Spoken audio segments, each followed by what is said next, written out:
இன்னைக்கு இரவு ஒரு மறக்க முடியாத இரவா இருக்கும். ரவி, என்ன செய்றீங்க? தயவு செஞ்சு எல்லாரும் உட்காருங்க. நன்றி யாகோபு. பரவாயில்ல தோமா.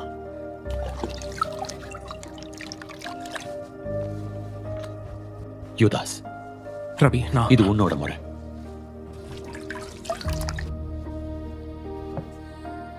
நீங்க என்னைக்கும் என் காலை கழுவ கூடாது. சகோதரா, அவர் சொல்றத நீ செய்.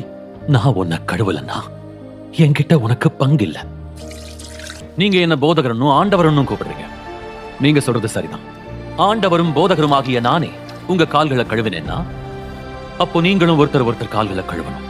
நீங்க என்னோட நற்செய்தியை சொல்ல உலகத்துக்குள்ள போகும்போது இப்படிதான் மற்றவர்களை வழி நடத்தணும். பணிவிடைக்காரர்களா, தாழ்மையோடு, உங்களோட எந்த பெருமையையும் அகந்தையையும் ஒதுக்கி வைக்கணும். நண்பர்களையும் எதிரிகளையும் ஒரே மாதிரி நடத்தணும்.